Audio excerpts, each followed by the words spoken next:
Okay. So, I got some bad news. So, it turns out my, like, vintage, Fender amp, it turns out the capacitors in that joint were, like, completely fried. And, like, I, like, recently learned, like, that, that they need to be serviced, like, every, like 10, 15, 20 years, like, just around that mark. Like, it just depends on how much you play. Let's just say, like, 20 years. Yeah, it turns out mine was, like, basically, like, 30 years past due.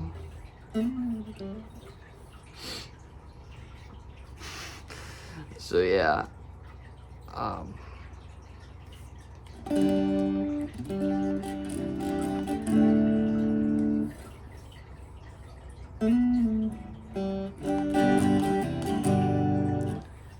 But the good news is,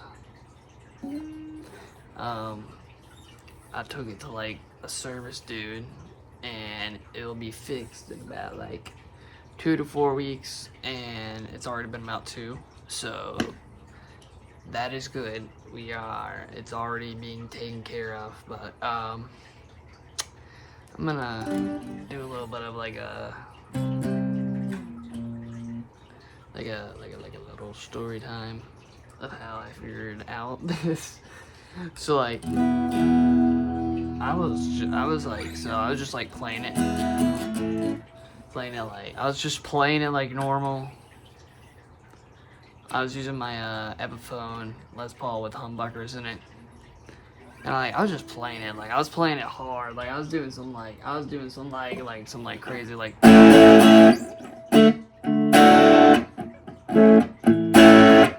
just really like pretty like rockin' like stuff.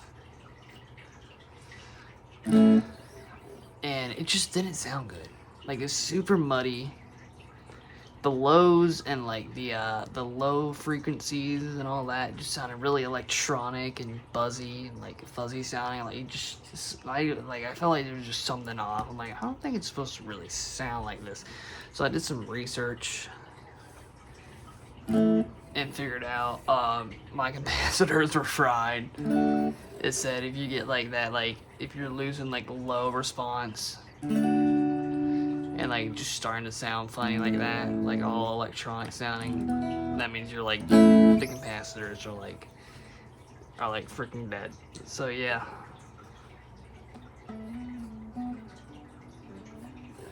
So yeah, that's how I figured out they were my amp was about to like probably die. But the good news is I figured everything out before like the transformers or the circuits or whatever the frick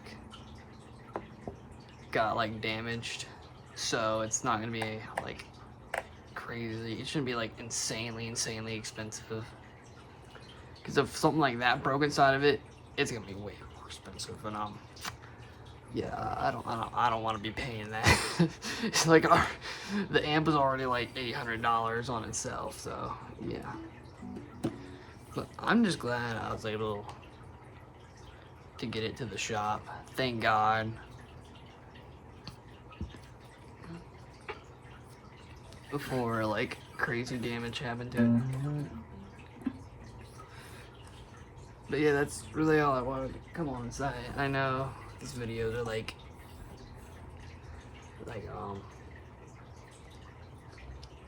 I know these videos aren't like very like greatly scheduled, but like I'm gonna try, but like no promises, because I already do like other videos on like TikTok and stuff, and also I have a life. I don't like having to sit down and record every freaking day. So yeah, I'm just gonna like jam in a little bit, like I usually do at entities. So yeah, let me just like lower this joint.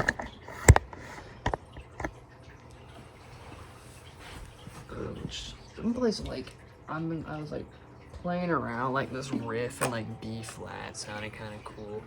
Not riff, I don't know what the frick. Just jamming B flat.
Oh yeah, one more thing I want to show y'all. So, one other little thing.